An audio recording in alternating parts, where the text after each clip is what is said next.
Good morning, good afternoon, and good evening, friends, partners all around the world. We are coming to you live from InfusionSoft headquarters here in sunny Chandler, Arizona. It is a beautiful day here today and a beautiful week. Very excited to be here on the Business Booster with you all here this week. Thank you so much for joining us. Today, you guys, we've got an awesome topic with an awesome dude. What's killing your email deliverability? We've got Aaron Barrett, Director of Email Deliverability and other amazing things here at InfusionSoft, and he's going to be sharing with us all of the, well, not all, but because there's so much to it, but some really great stuff around email deliverability, list hygiene, all the things that are important to our customers and you, our partners. And so strap yourselves in, hang on to your hats, because it's going to be radical. But before we get into it, a couple announcements for you. I want to tell you about next week's Business Booster. We're going to have Raj Barman from AccuTrack. AccuTrack is a company that specializes in fulfillment, physical product fulfillment, and so they're going to be talking to us about using physical products to grow your business. You know, when you have engagement with prospects or customers, it's important to make that meaningful, personalized connection with them. And so AccuTrack does some really awesome stuff, and this is going to be a very informative, educational webinar, not a pitch for AccuTrack, although you'll learn a little bit about what they do. But really excited to bring Raj onto the Business Booster next week to talk about how to bring physical products into your funnels, into your customer experience. It's going to be really, really cool. Be sure you don't miss that next week here on the Business Booster. Also, of course, it wouldn't be the Business Booster without making sure we mention Partner Edition, because all of you should have gotten into Partner Edition. In fact, all of you should be in Partner Edition at least once a week. It's a really powerful tool for managing your clients, your campaigns, and if you're not familiar with it, if you haven't gotten in there, be sure you do so, because it really is an incredible resource for you as a partner. So I'm going to give you the link. That link right there, insft.co/PE sign up, and it's in the chat window for you there. Be sure you jump over there, get yourself logged in, and check into that regularly. We've also got an awesome rocket fuel campaign for you guys in InfusionSoft that really kind of marries the customer health score with your proactive efforts as a partner with your clients. So be sure you check that out. Awesome stuff, and we've got a really cool Business Booster around this coming up in a few weeks, so keep an eye out for that as well. Also, really exciting stuff happening on the Business Booster. Starting next week, we're going to have some of the elite members from our product development team, the experts that are building our product, InfusionSoft, the software. They're going to be joining us to give you, our partners, a sneak peek during the announcements here on the Business Booster about new features, functionality that are coming out in the software, both in the flagship and the new InfusionSoft, the new UI that many of you have probably heard about or seen. So you're going to get a sneak peek into all the cool stuff that's happening, that's coming down the road. They're even going to talk about some concepts, things that maybe are just in the testing phase, so you can really see what's going on and where we're going with the product, and be able to give some feedback and get some insight into what's happening. Doesn't that sound fun? Yeah, pretty awesome, I know. So be sure you don't miss that on the Business Booster every week, starting next week, 3/14. We're really excited about that. All right, guys, so with no further ado, very excited to have with us today Aaron Barrett, our Director of Email Deliverability here at InfusionSoft, and he's talking to us today about what's killing your email deliverability, really what we're all needing to be more informed and more effective at, which is getting our message in front of our audience, and email is a big part of that. So there it is. So, Aaron, thanks so much for joining us here on the Business Booster this week. So excited to have you. Great to be here. Thank you, Matt. Okay, so let me share my screen really quick and bring up. There we go. Everyone can see that, I'm hoping. Okay, so I guess one caveat, so when Matt came to me, it's been probably 6 weeks or so ago, about presenting it at this business booster on email deliverability. You know, there were a lot of different directions I could have gone. You know, direction one would be way deep. I know that a lot of people on the call have lots of experience with email deliverability, especially with email deliverability in the marketing email world. But honestly, in all my discussions with partners, with customers, what I ended up doing is going back a little bit to basics. Hopefully, it'll all make sense why I've gone that route. But it will probably look a little bit more basic than you know, maybe or maybe not you were expecting. But I really feel like there's some foundational stuff that is going on in the email world that harkens all the way back to the beginning of email, that I really want to make sure we had a solid foundation in, and hopefully that'll help you as you work on your own email deliverability and with your customers. So we're gonna go through four things here. First, it's all about the inbox. So everything we're talking about is our aim is to get our marketing emails into our customers and prospects' email inboxes. I think we all know and all can accept that if it's going anywhere other than the inbox, that email, the chances of someone seeing it and interacting with it are fairly low. So we do want to get into the inbox. So we're going to talk about four things. We're going to talk about just marketing email in general, how that works. Some stuff that's specific to InfusionSoft and how we deliver emails. Kind of the key stuff is going to be the importance of reputation when sending an email, and then we'll talk about some email best practices to help you and your clients hit the inbox. So first, how marketing email works. So email was created in the 60s and 70s on the precursor to the internet, which was known as ARPANET.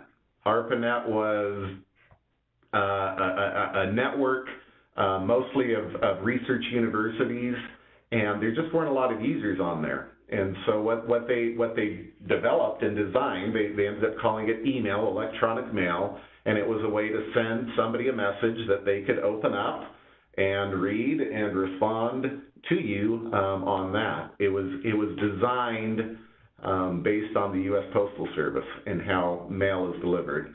So here we have just a standard first-class piece of snail mail, and there are just conventions that we all know. We know that big address in the center is who that piece of mail is supposed to be delivered to. In the top left corner, we know that is who the email came, or sorry, the actual piece of mail came from. That's the return address. And then there's this fancy little thing called a stamp. And I don't even think they're 49 cents anymore. I don't even know how much they are, honestly. But the key here is that in the physical mail world, you have to pay to send that piece of mail. And that is kind of the big difference between email and regular mail. So we have this concept of marketing physical mail. This is Valpak. I'm sure everyone's well familiar with Valpak. For Valpak to send their mail, they have negotiated a rate with the U.S. Postal Service. So they're paying, 20 to 30 cents per piece of mail, and then it's also expensive to create all those coupons, to get the envelope printed, to get the envelope stuffed, to get everything ready to go. So if Valpak were to send, a piece of mail to everyone in the Phoenix metro area, that's probably 3 million pieces of mail, it'd probably cost them several $100,000 to several $1 million to get that delivered.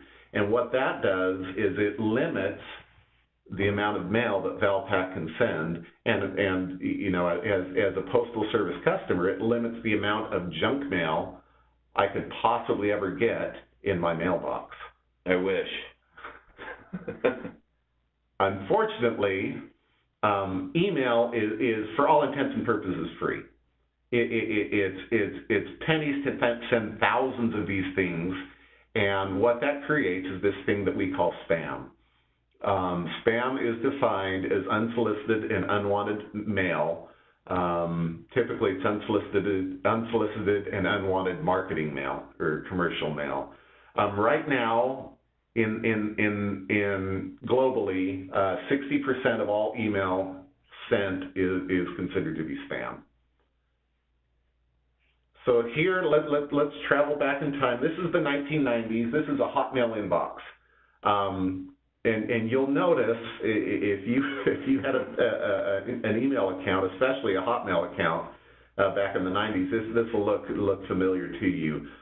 You will see, I love you and I don't want you to die, say no more bills, we have the exact car you're looking for. Do you remember Bill Gates? Bill Gates always seemed anxious to send people $5,000 just for doing something. If you peruse this inbox, you'll see that there might be, I was looking at this, so David apparently sent you a music greeting card. That might or might not be something you'd be interested in, but it sounds like David is somebody that this inbox user knows. And then way down here under I love you and I don't want you to die is an eFax January, February newsletter. So that's probably something that this user signed up for. So of all of this mail, 2 pieces are stuff that they could potentially want, and the rest is just junk. That's what the 1990s was, and it got to the point where industry and government stepped in and said, this is just too much. And a lot of the email deliverability issues that we're all dealing with today stem from this 1990s inbox. It's an attempt to not ever have this happen again. One bad apple. One bad apple. It's millions of bad apples, unfortunately. So what we have now is spam has created an adversarial relationship between senders' needs and recipients' needs. So me as a sender, what do I need? I need 100% of that mail I send to show up in the inbox. That's what I need. Well, guess what the recipient needs? The recipient needs 100% of the email they want delivered to the inbox, and 100% of email they don't want not. That's where we're at. And this is at the heart of email deliverability. And it's all been created because of spam, because those inbox providers are doing their very, very best to weed out,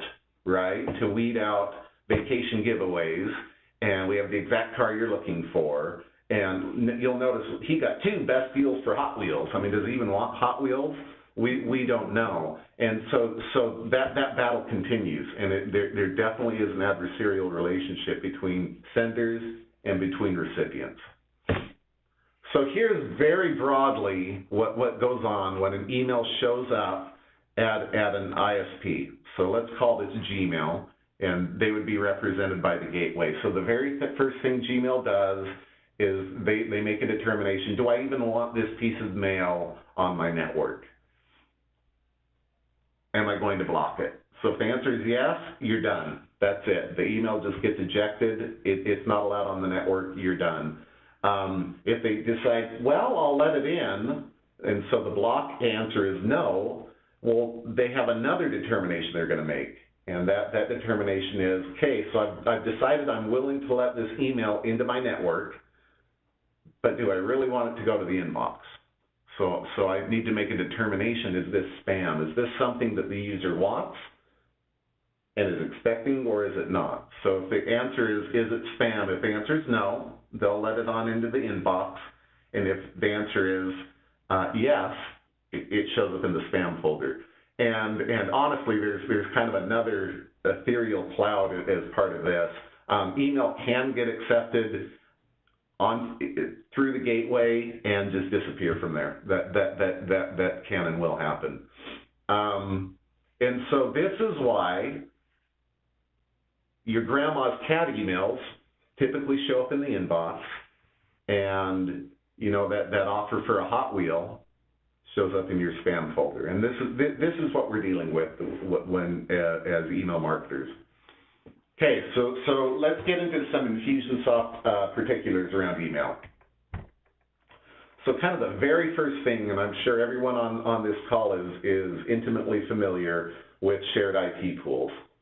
So at InfusionSoft, at most email providers, you don't get your very own IP address.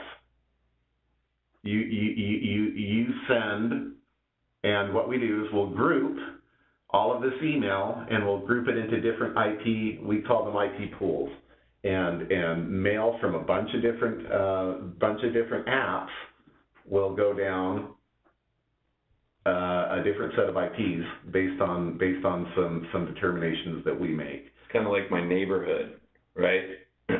Totally. I'm not the only house. You are not the only square house. mile. You're not the only house. And there's reasons we do this. You know, it's very common for us to get the question, well, I want my own dedicated IP. Why can't I have that? Well, there's a few limitations. First, IP addresses are expensive. IP addresses are becoming more and more scarce. And right now I have 30,000 applications, InfusionSoft applications sending mail. I cannot physically go out and get 30,000 IPs. I can't do that. Point number two, though, which is just as important, is the internet service providers who are accepting this email, Gmail, MSN, Yahoo, whoever, they are really, really attuned to the volume of mail and the frequency of mail coming across those IPs. They want to see consistency. So if I were to give a typical InfusionSoft customer who sends a few thousand emails a month their own IP address, they would actually experience worse deliverability because Gmail or whoever they're emailing wouldn't trust that IP address because all they're seeing is fits and starts along that IP address, and that's a red flag to them. So actually, those shared IP pools tend to be a benefit to InfusionSoft users. So how do we determine which IP pools you go down? We have, and we're constantly experimenting with this, but right now, this is how we route. We have 4 general pools: transactional, double opt-in, single opt-in, and unengaged. You'll see the inbox rate of each of those. You'll notice the transactional email, and transactional email is receipts, password change requests, things like that, emails of a transactional nature. You'll notice they deliver to the inbox 98% of the time, which is stellar. That is a world-class inbox rate. Double opted-in mail delivers at about a 96% rate, and that can bump all the way up to 98%, kind of depending on the day and the week. Single opt-in email inboxes at about 91%, and then our unengaged mail is well below those top 3 at about 77% inbox rate. We define unengaged mail as mail that is sent to a contact who has shown no interest in that mail for 4 months or longer. So they've never opened it, they've never clicked on a link, they've never submitted a web form, they've shown no interest in your email marketing. So if I can interrupt real quick, that's an interesting statistic there, but you know, we hear sometimes, you know, someone will bring a client over from, you know, another email provider or another service like maybe MailChimp or Constant Contact or, you know, one of the other services out there, and they've experienced a fairly consistent deliverability rate and click-through and all of that, and then they put the list into InfusionSoft, and that delivery rate drops, and they're like feeling like there's something wrong with InfusionSoft because all of these contacts were, you know, my emails were getting through before, but now they're not getting through like they were before. There's a problem here. What's going on? That seems like that, at least in part, answers some of that kind of a question. It totally could. If, you know, depending on the IP pool they get routed down, that is a part of the equation of whether it gets to the inbox or not. You know, typically when we're talking with customers about, you know, MailChimp was better or ActiveCampaign was better or different than my experience with InfusionSoft, usually what they're referring to is the most typical metric they'll use is open rate. So we calculate open rate a little bit differently than some of these other providers. There's not a global, here's the right way or the you know, most commonly accepted way to calculate open. Not a technical standard in place globally. There's not. The way opens are calculated, or the way opens are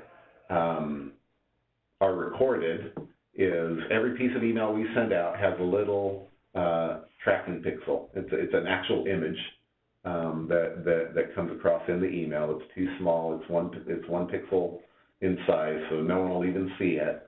But what will happen is if that mail is opened, and if that mail if the mail system allows images to pop, that pixel is downloaded and displayed. The customer won't see it, and that's how we determine that piece of mail got opened. And not everybody measures opens that way. Well, the difference, yeah, kind of the big difference you get into with InfusionSoft versus some of the others is we only calculate unique opens. So, for example, if a customer opens an email and then decides they want to, you know, they'll look at it later and open it again, some email providers actually would count that as 2 opens. We would not. And it gets really, really complicated.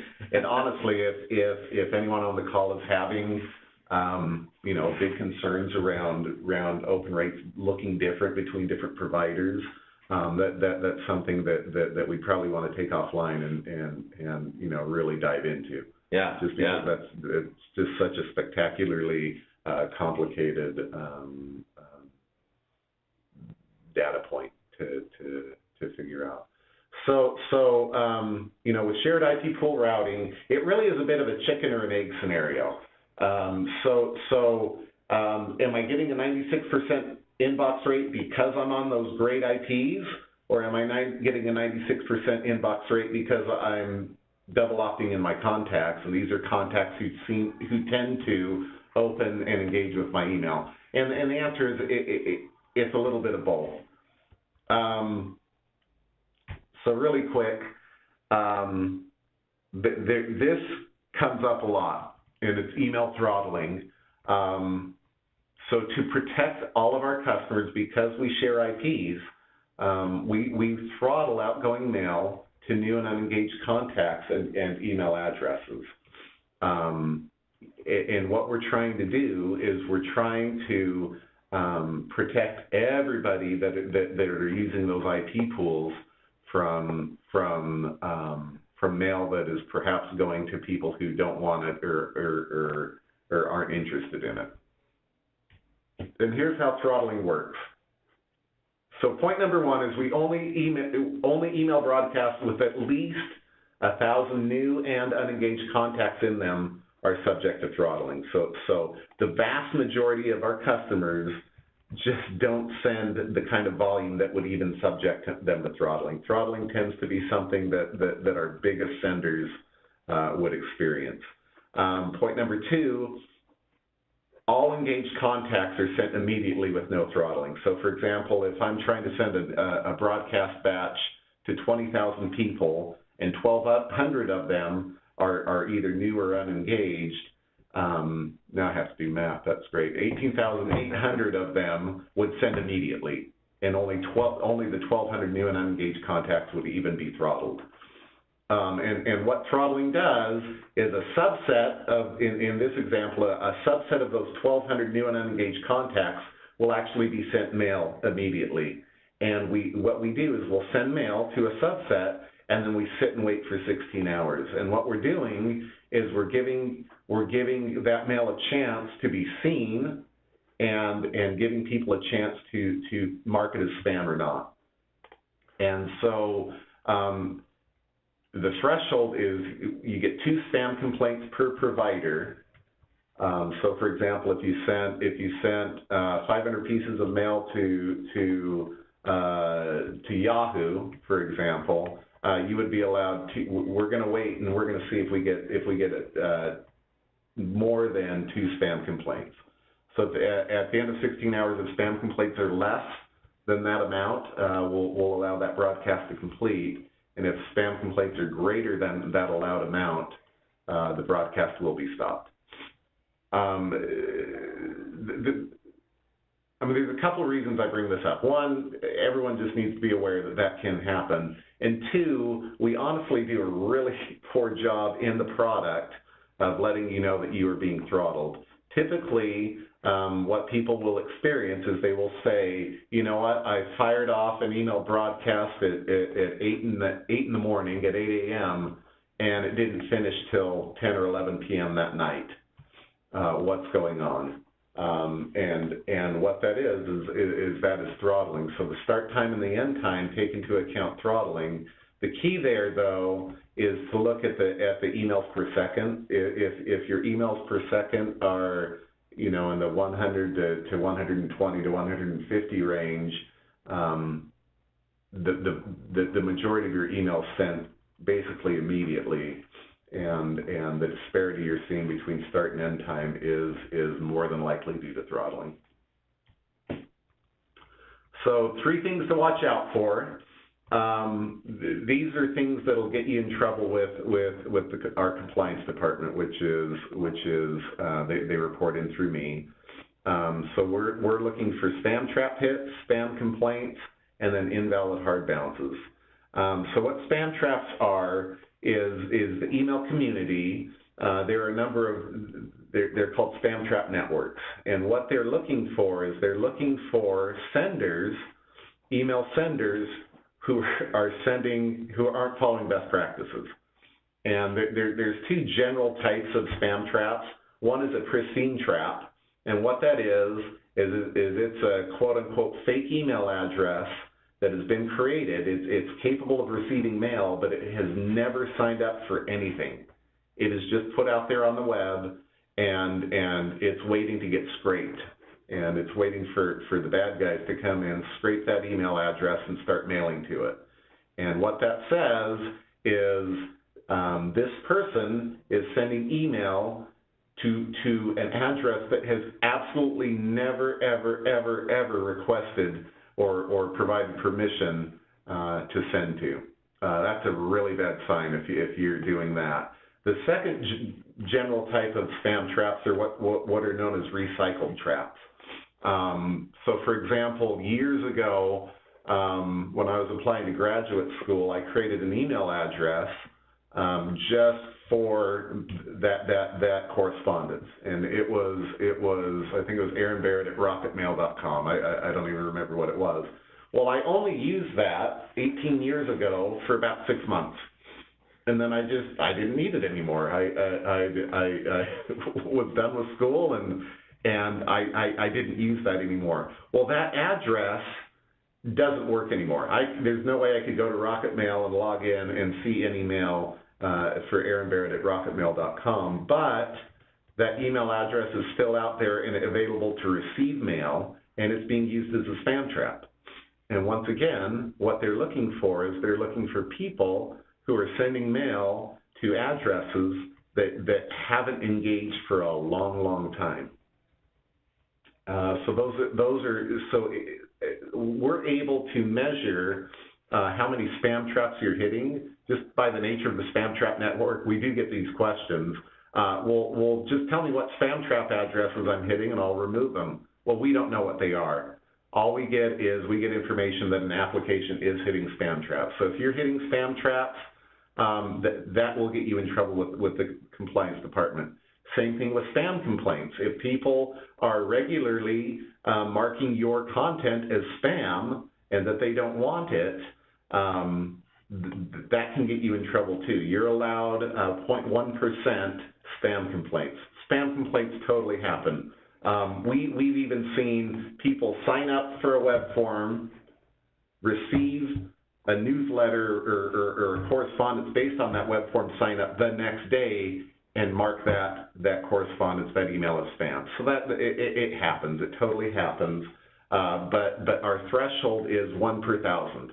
You're allowed 1 per 1,000, and that's kind of an industry accepted number of spam complaints. You get much outside of that, you're going to get into trouble. And then invalid hard bounces. What that's saying is you tried to send an email to billybob@gmail.com. Well, Billy Bob doesn't even exist at gmail.com. Again, that's an indication of maybe some email best practices that aren't being followed. So if any of those three are happening, you will come to the notice of our compliance department, and you'll likely receive, it's probably a little bit sternly worded email from us, letting you know what problems you've had and what you need to do to improve that. I just want to mention real quick, guys, we're getting a lot of really great questions that could potentially take us down some really deep rabbit holes, and maybe some questions that we might not have answers to right now, and also some questions that maybe a little bit outside of kind of the flow of the presentation, and I've chatted in, but any questions that I'm going to hold till the end of the webinar or whatever, we'll get to those for sure. So just because they're kind of flowing in pretty quick, and I want to make sure you guys know that we're not ignoring you, and we'll make sure we answer all the questions to the best of our ability as we near the end of the webinar. So there you go. Sorry. Thanks, Aaron. Cool. Okay, I'll pick it up so we can get to some questions. This is the key. If you take nothing away other than this is the key. It's all about your reputation. So what am I talking about with reputation? We had some plumbing work done at our house a little while ago, and I looking for the best price. I wanted to check out a few plumbers. So here are kind of the three plumbers I had a choice of. Plumber number one, they just left a flyer on my door, let me know that they were in the neighborhood and that they wanted to do plumbing for me. I'd never worked with them. No one in my neighborhood had worked with them. And then, when I went to the Better Business Bureau or to the Registrar of Contractors, this business was just so new that they really had nothing on them.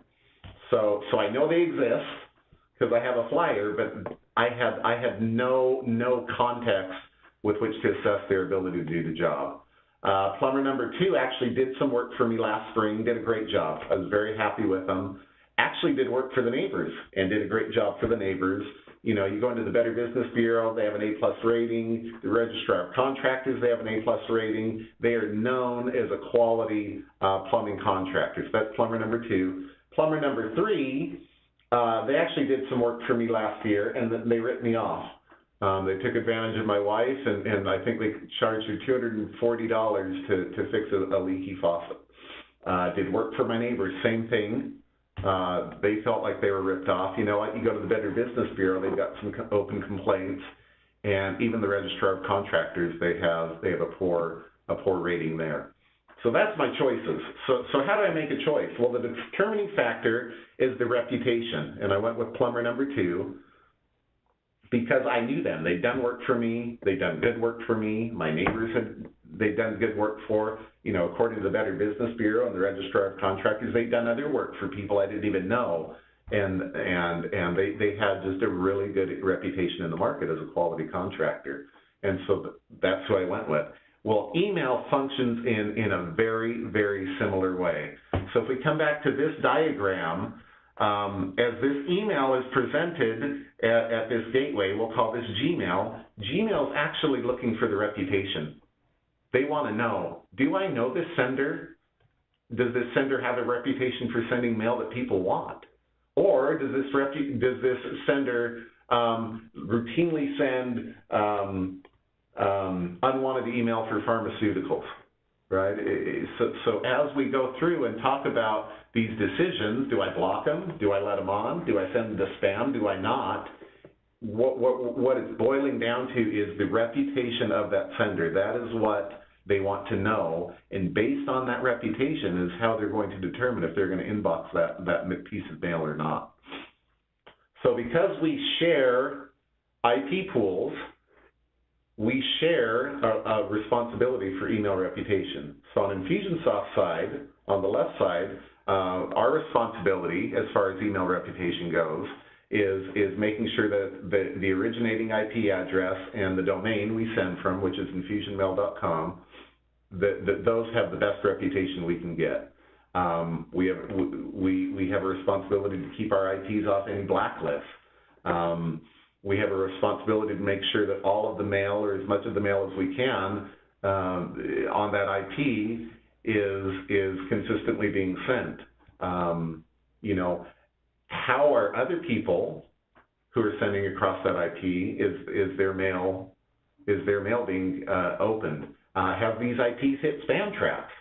Have a lot of people complained about the mail on these particular IPs? That's our responsibility, and the way we deal with that is we can move people, you know, to different IPs.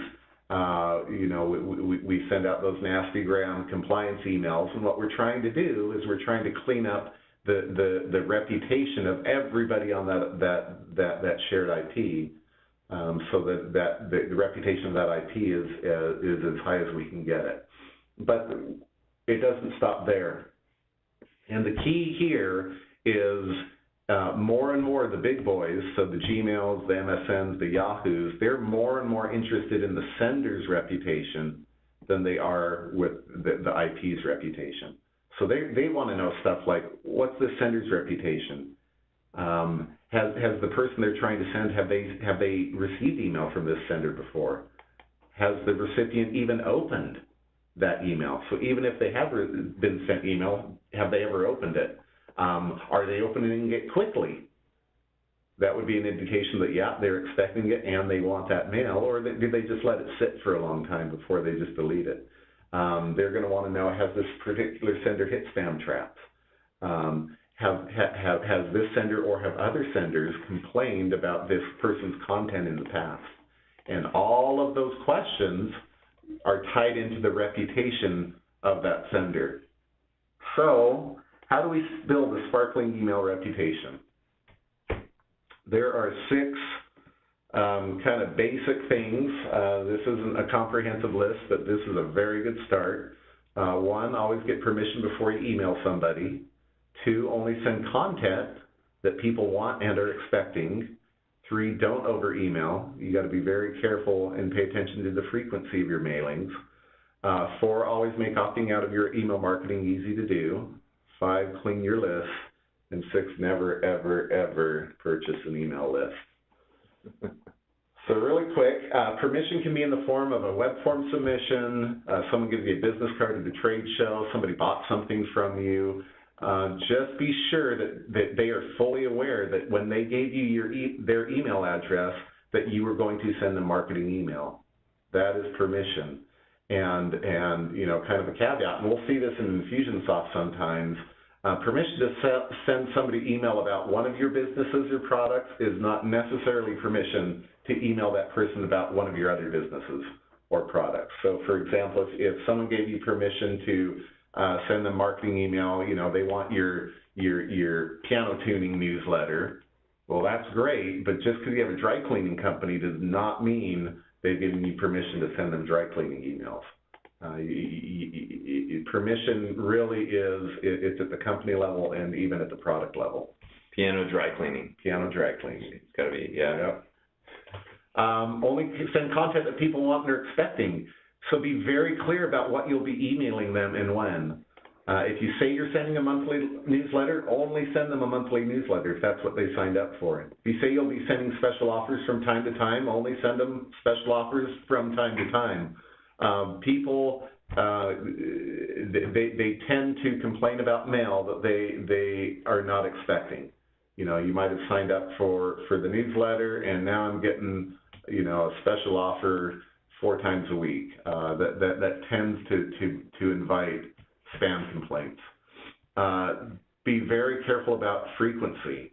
Unless they're expecting it, people tend not to want multiple emails from the same company on the same day or even in the same week. People just will get fatigued.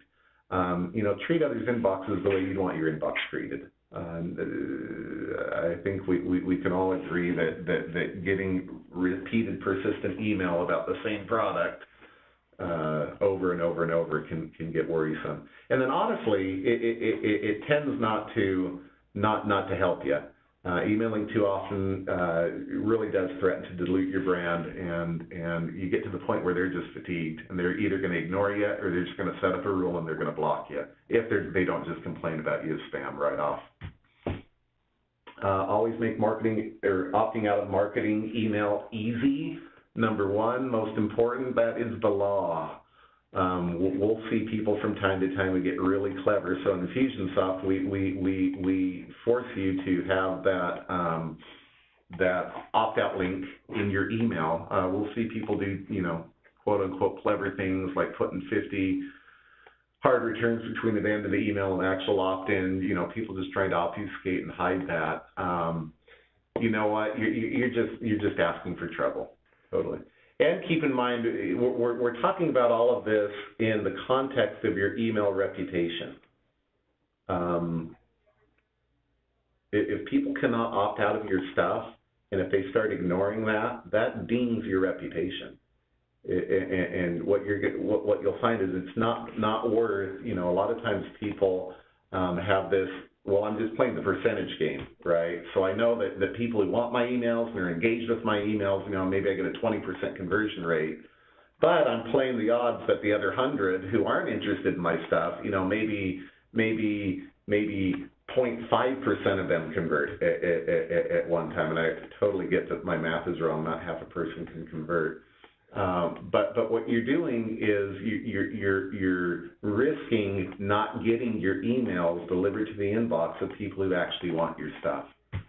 And then clean your list. This is just a big one. The rule of thumb is a typical email list should turn over by 25% every year. Anecdotally, we had an issue with a customer who was hitting an excessive number of spam traps, and the comment that came back from them was, how can I be hitting spam traps? I've emailed this exact same list for the last 4 years. Well, by the rule of thumb, the list you had 4 years ago shouldn't even exist now. All of those people should have rolled off and been replaced by new people. So just know that if you have 100 people sitting on your email list today, rule of thumb says 25 of them should be off your list by this time next year. Yeah, that's, some people are mentioning here in the comments is offering the ability for people to opt out by clicking a link in the email to opt out of a specific type of communication. So maybe you have a monthly newsletter and also, product announcements, things like that. If you've got different types of emails, having an email preferences center set up, which is not, it's not a native part of InfusionSoft yet. Tune in for more on that later. But that's something you definitely should be doing to really make sure that you're delivering the right message to the right people at the right time, and big part of that. So, yeah, cleaning your list, though, let me ask you, Aaron, real quick, because we get this question a lot. There are services out there that will actually go through a list. Like I can send a CSV file to one of these services, and they'll go out and they'll ping the email service for all of these email addresses and send me back a report and results and all of that. Aside from doing these kind of more traditional manual and even automated types of list cleaning, is there, I'm afraid to ask, is there a service in particular that we might recommend, or are there some things to look out for that would tell you who might be a good provider of those kinds of services? There are services Yeah. Probably not prepared to suggest or mention one over another. There are services that will, and given the size of your list, maybe it's worth it, but it's going to cost you a few pennies per address to have them go out and do their little analysis. If that's affordable and doable, I'd recommend just Googling and just making sure that their reputation for doing a good job is there. I'd certainly stick with the big boys. I would not, if there's some guy you've never heard of who swears he can clean your list and take care of you, I'd probably be a little leery of that. But there are some very well respected big list scrubbing services out there that it'll cost you a little bit of money, but that's who I would look for. Generally, the cost is not that. It depends on the size of your list. It's a few pennies per address. So, for example, one thing InfusionSoft could do is we have tens and tens of millions of email addresses throughout all of our applications. We could pay a list service to help us scrub that and figure it out. It would be millions of dollars. You should white label it and offer that as a service to our. I'm just kidding. Them pay for it. Different conversation. But we've honestly looked at that. I mean, we've honestly, right? Because that's one way around that, right? Instead of us badgering people to clean their lists, we could just kind of, quote unquote, do it for them. But it's literally millions of dollars given our volume. So that's just a decision everybody needs to make. I mean, you could even use these list services such that with every web form submission, with every contact added to the list, you send that to these companies, and if you're willing to pay that price, and if it's reasonable enough for you, go for it. Absolutely. Yeah, if your confidence in the list is fairly low to begin with, and you've got a decent sized list, and you need to ensure deliverability, it's probably something that you should really consider. And Karen had a really cool comment here in the chat. She says, I set up all prospects to automatically rotate to inactive within 2 to 8 months, depending upon the sales cycle. Mm-hmm. And she says, this makes my client's list really superb. I mean, that just sounds like a squeaky clean list. That's awesome. That's awesome. I love to hear that. Honestly, you could pay for a list scrubbing service or tool. But really what it comes down to is really understanding and knowing these email lists, really knowing who's active, who's not, understanding the sales cycle. I love what she said there.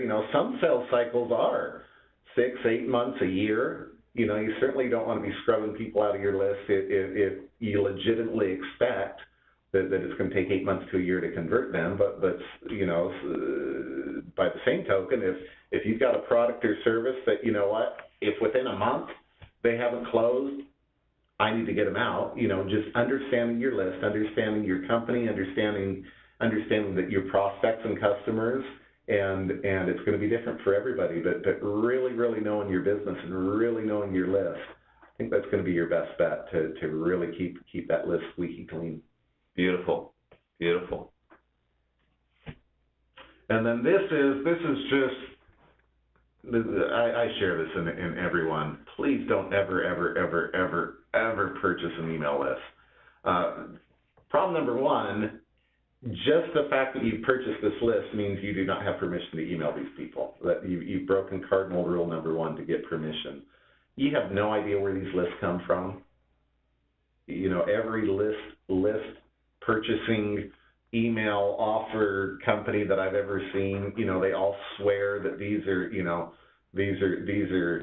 100% dentists who are just so excited about buying a new drill they can't stand it. I mean, they're just saying that. And then 3, it's probably illegal.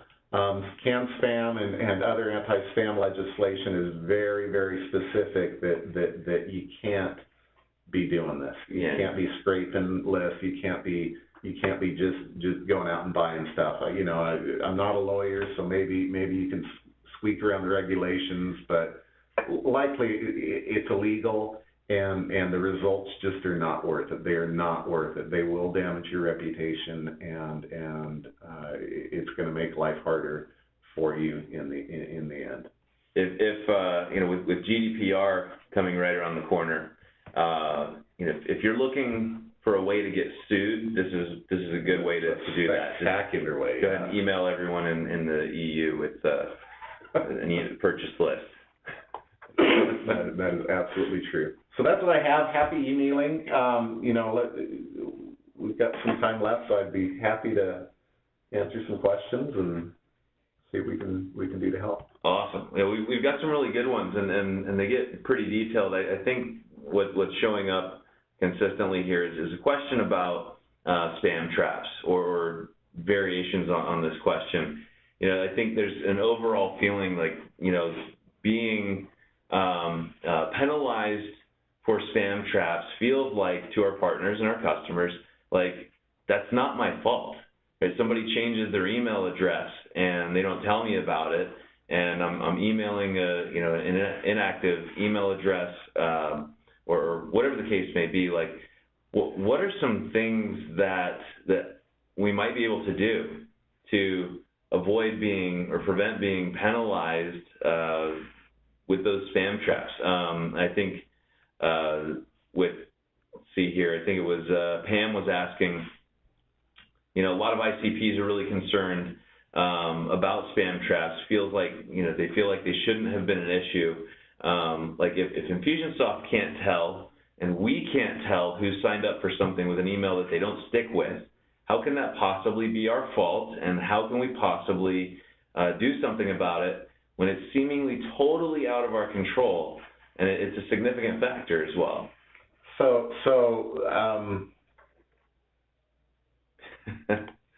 Well, I've got a bunch of different things to say. So one is what you were feeling. We have only recently started compliance ticketing based on spam traps. So I really feel like that this is new to us and it's new to the community. So just know that. I mean, this is brand new to us. We haven't typically had the ability to know spam.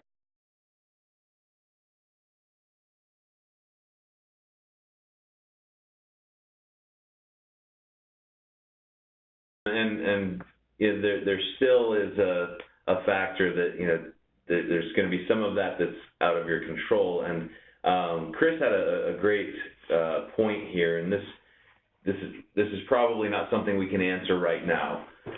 But like you said, this is a kind of a new sort of world where we're having insight into these spam traps. And Chris had a comment about, he said, it'd be great if as ICPs where we are working with and representing, and a lot of times the primary or sole admin over our clients' applications, be great for ICPs to be able to get notified before the client does, because the client's usually kind of like, what is this thing? What have you done to me? And yeah, that kind of thing would be great. And I know that's more of a systems and process and thing that we might want to be able to look at. Any thoughts on that in particular? Or? We have heard that. I mean, what I can say is we have heard that specific complaint, and we need to, and we're doing that right now. I mean, we need to figure out something that's going to work for everybody. What I would say is we all need to up our game here. I mean, we just do. The best way to deal with these compliance nasty grams that people are getting is as a community, we need to really get serious about cleaning lists and following best practices.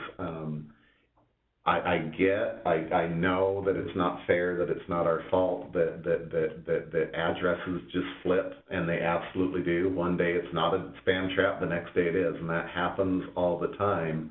But when we talk about email reputation, this is where the industry is moving. And if we want to inbox, which is our ultimate goal, it's less about me sending out an email because you're hitting too many spam traps, and more about, no, we all need to up our game because we're all getting dinged for these things. The more traps we hit collectively, the worse off it is for everybody. And, as email reputation moves more and more and more to the sender, you know, there's going to be less and less that I can do by grouping my best senders on the same IPs. I mean, it's just becoming more and more a game of is the sender playing by the rules, and spam traps is one of those rules. It just is, and I get that it's unfair, and it makes me mad, and it makes me grumpy, and it's a tool that will be increasingly used to determine the reputation of that sender. Yeah, and it's you know, hearing the comments, you guys, it is frustrating. It definitely is frustrating, like you're saying. You know, there's a significant focus on, along with all of the things that are really valuable to our partners and our customers, significant focus on, you know, how we're serving our partners. And so as we're, you know, like Aaron said, this is kind of a new territory as far as us having this insight. I'm certain that we're going to be doing some work to make sure that we are putting some pieces in place to make it better, less frustrating. And so, yeah, that may not be the answer. Like I said, we can't answer all the questions here today. That may not be exactly what you guys are looking for on that, but yeah, we'll be sure and put some focus on that for you guys.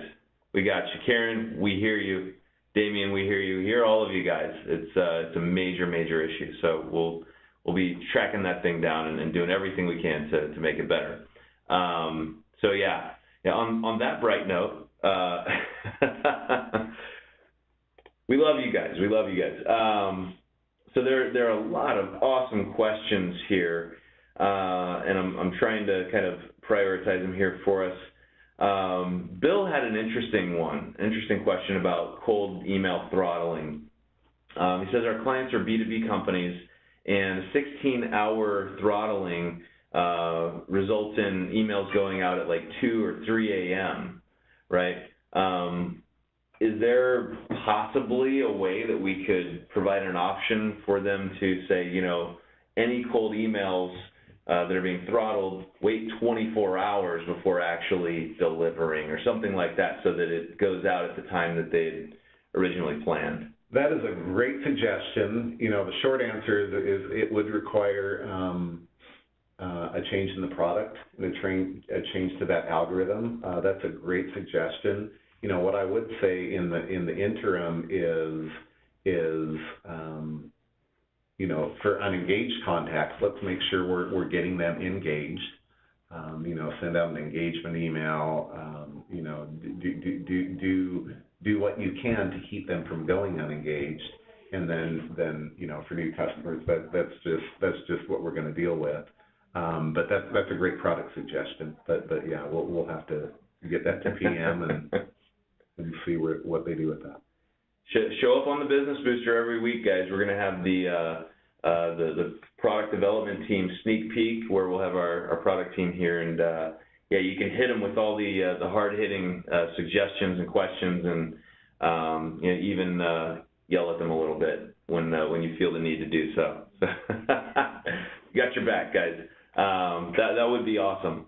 And I know we're just at the end of the time here on the webinar, but there's one in particular question that I wanted to come back to. Let me see if I can find it here. Man, you guys are asking a lot of great stuff, and really making me earn my paycheck here today. Let's see. So Julian says, we've got around 5,000 contacts who haven't gotten an email in 2 to 6 months because we didn't create any new campaigns and emails in that time frame. What are the best practices to warm up a list like that again, still not being too aggressive and keeping the list as clean as possible?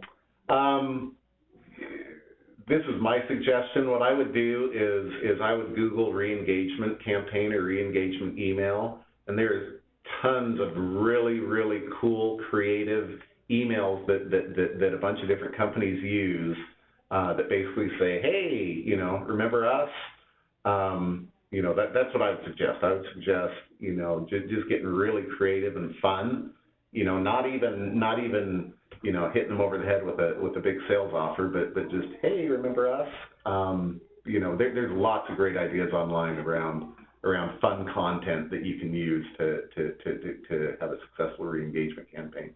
A great book. There are a couple of great books. So Ryan Dice, I'm going to screw this up. It's the Invisible Selling Machine, I think it is, the machine.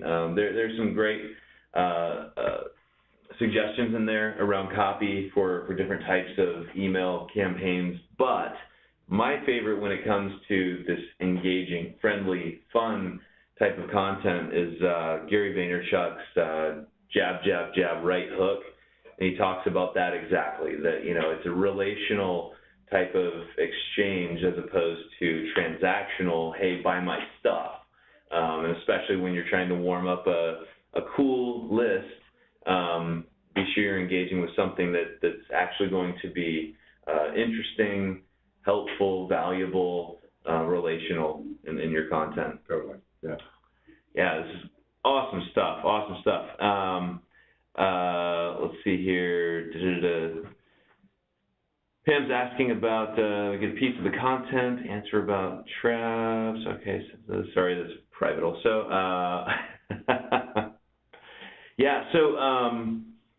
With the spam traps and also some resources around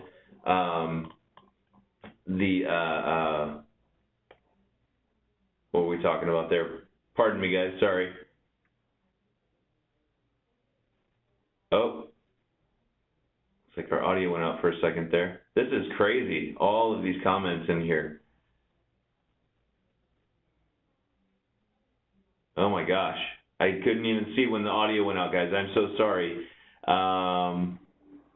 It should be on the recording. So the spam trap answer.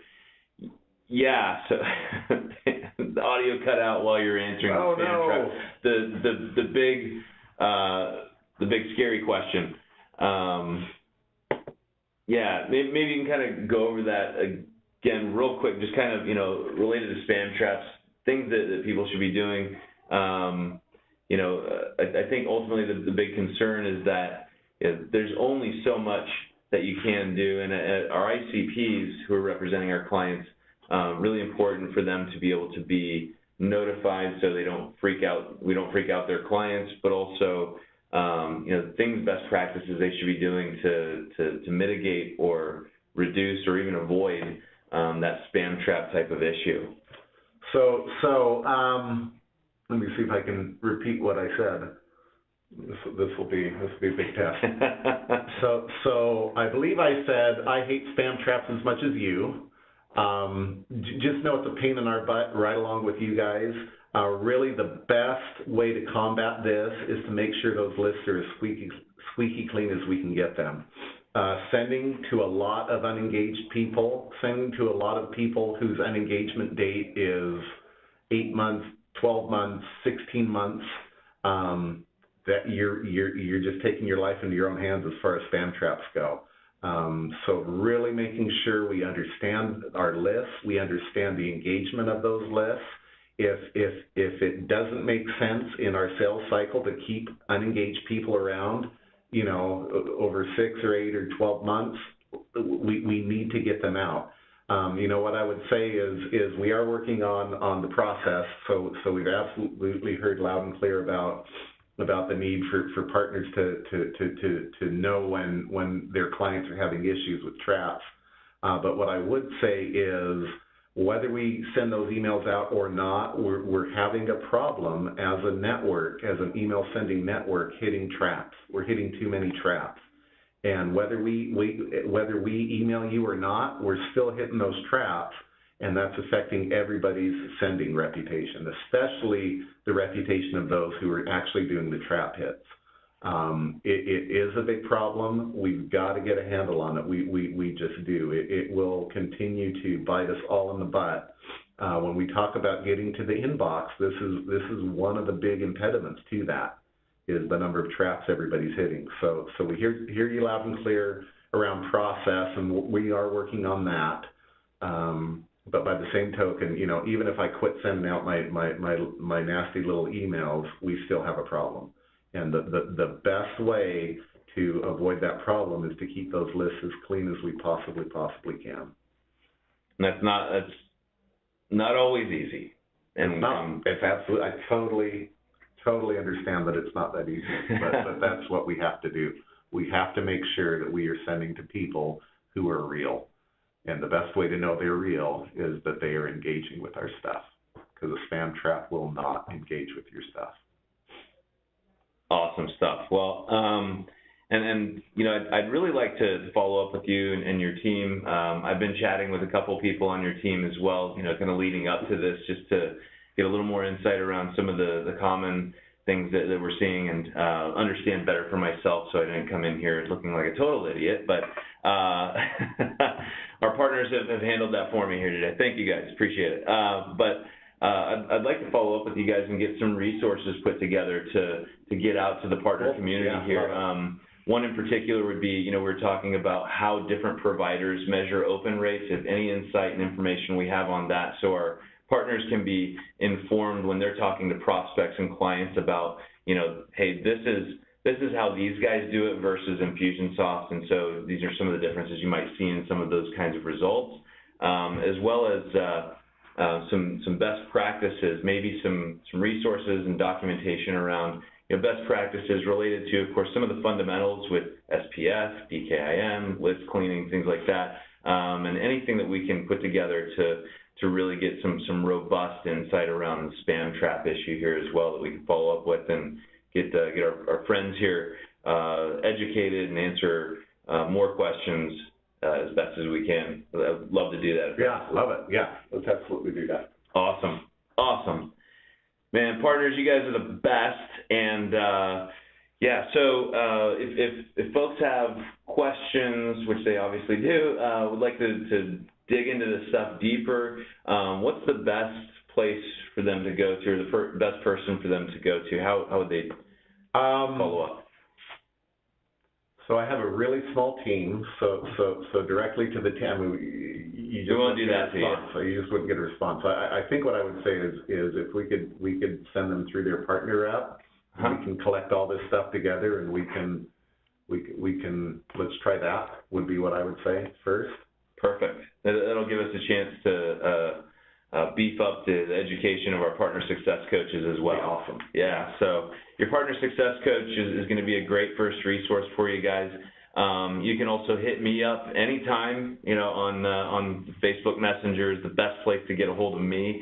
I'll be sure and get you guys everything you need. So really appreciate all you guys being here. Aaron, really appreciate you coming and bringing all this and facing the heat here a little bit, but really valuable information. This is so awesome.